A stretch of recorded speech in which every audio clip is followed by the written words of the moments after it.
Hey everybody, welcome to Kirsten's Cove YouTube channel. So today I'm going to talk a little bit about Star Wars, kind of like an overview of the TV shows. As you can kind of tell by my shirt, which says Snips and Sky Guy. I got this from Adelaide's Four. I don't think that they're selling this shirt anymore, but still a great place for fandom merch.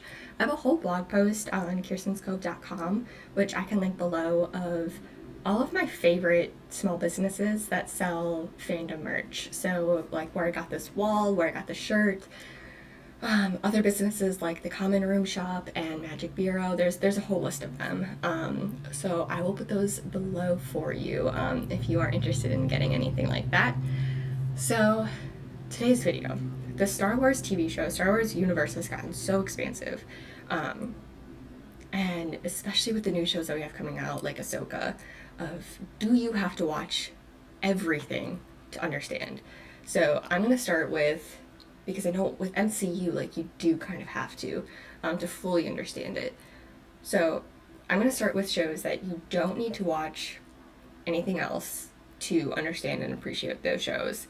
So those are going to be shows like Visions. That's outside of the normal like canon, I guess.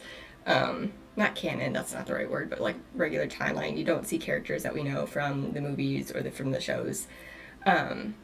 Andor, that's one that I think like watching the movies might help. But it's one where you don't need to watch another show beforehand. And then The Mandalorian. You don't really need to watch it. Like so many people, that was like their first introduction to Star Wars, and it was great. Absolutely, yeah. You don't need to watch any other shows to really understand that. Are there some shows that you can watch that will make the experience better? Yes. So shows like Rebels helps make that experience much, much better. Clone Wars helps make that experience a little bit better, but relatively, you're okay. Shows that you need to watch the prequels, at least. Definitely, you need to have watched all 3 prequels. That's gonna be Book of Boba Fett, just so you know who the heck Boba Fett is, and his story, and how cool it is that he has his own TV show. And then Kenobi, for obvious reasons. For Kenobi, it does help if you watch the Clone Wars, just because I think with the Clone Wars, we got the Clone Wars TV show. It gave us a chance to get to know Anakin better, to get to know Kenobi, and then we got introduced to Ahsoka. And so, like, we really got to dive deep into, like, their personality, what drives them. We got so much more character development from them, whereas, because that takes place between, alright, so for all the movies, they're going to be the episode titles, just so I had them all straight in my head. That takes place between episode 2 and 3. And so we get to see more of Anakin's transition to the dark side. We get to see like his, Anakin's and Kenobi's relationship develop, and like how close they actually were. Or we get that from the movies, but not as much as we do in the TV shows, and just how complex the whole situation was. So the next show that I want to talk about is Rebels. It's my favorite show. Alright, I'm gonna be honest, that is my absolute favorite one, so definitely should watch it. That's one that like you don't really need to watch anything else to make that make sense. Again, does watching Clone Wars make it better? Yes, absolutely. Partly just so you know who Ahsoka is. But honestly, you could just watch the Clone Wars movie, and maybe that just is the only introduction to Ahsoka that you need. But that one's absolutely amazing. I absolutely love it. So if you come out of this with one thing, it's watch Rebels. With the Clone Wars TV show, I would definitely watch the movie first. So they have the Clone Wars movie, and then they have the Clone Wars TV show. Both of them are animated. The movie is not the greatest movie in the world, but it gives you an introduction to who Ahsoka is, which I think is the most important part of it. And then Tales of the Jedi. This one's a little complicated because, so if you don't know, Tales of the Jedi is split 3 episodes to focus on Dooku, 3 episodes to focus on Ahsoka. So the first 3 episodes with Dooku. Do you need to watch Clone Wars to understand them? No. You already know who Dooku is from the prequels. You can just watch that. Does it make the experience significantly better? Because, like, Tales of the Jedi is almost a thread that, like, helps pull together certain storylines. So does that make a little bit more sense if you watch Yes, absolutely. But it's not the most necessary thing in the world. Ahsoka's 3 episodes, on the other hand.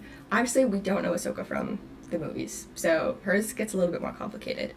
Her whole storyline gets complicated. The first episode of hers in Tales of the Jedi, you only really need to watch Clone Wars the movie to understand.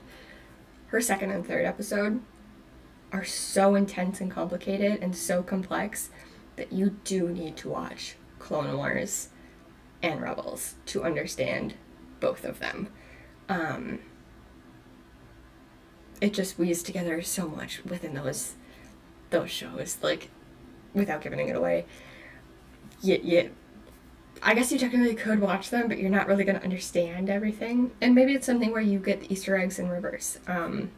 Maybe you watch Tales of the Jedi first, and then as you're watching Clone Wars, you're like, oh, that's where, oh. Or you're watching Rebels, and you're like, oh my gosh. You get those, like, little surprise moments. So it kind of depends on in which way you want them. But that is my recommendation. So Ahsoka, the show that's coming in August. I know that's where a lot of questions come, like where we're starting to get into the MCU, where, like, you need to watch a million things before to be able to understand. Yes, and Disney Plus, I believe, actually has, like, Ahsoka-centric episode, like, layout where you can just, like, watch all of the episodes that have to do with her. From my opinion, from what we know that the Ahsoka show is going to have in it, and just kind of where the Mandoverse is going, and who's been mentioned, like Thawne. If you've never seen Rebels, you have no idea who Thawne is. That was a main character in Rebels. So it helps to have watched Rebels all the way through to understand kind of the big bad that seems to be throughout the entire Mandoverse right now. Mandoverse. And for Ahsoka, from what it seems like we need to watch, you need to know at least who she is. So the Clone Wars movie, season 5 of the Clone Wars, you find out, that's like where you're going to find out why Ahsoka's no longer in the Jedi Order, which we hear her say in Mandalorian season 2, that she's no longer a Jedi. And then season 7, the very end of it, we see her experience through Order 66. And then Rebels, there's a few episodes, I don't know them off the top of my head, but there's a few episodes in there that really talk about, or like really show you kind of her perspective of things, without giving too much away, that are important for Ahsoka. So honestly, like, if you're gonna watch Rebels all the way through, you're good, you're great, grand, awesome, love it. I believe Disney Plus has a specific Ahsoka episodes already pulled up for you that you can just follow on there. But those are my recommendations of what to watch to understand Ahsoka, because I think Ahsoka is going to be one of the very first shows that, like, you need to watch more to, like, actually understand and, like, know who the characters are. I don't know if they're going to reintroduce the characters, so that way you already know going in case they don't spend time reintroducing these characters, because I really don't know if they will take that time, since it's just such a short, like, limited time for that show, if they'll take time to reintroduce everybody.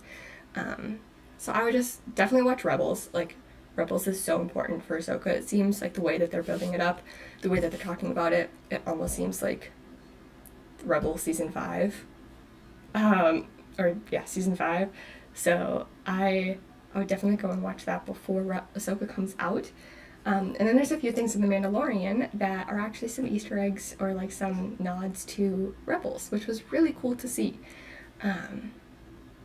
But yeah, I think that's, like, the biggest overview of the shows. I'll probably go deeper into, like, each show and, like, my thoughts and opinions about each show some other time, some other video in the future.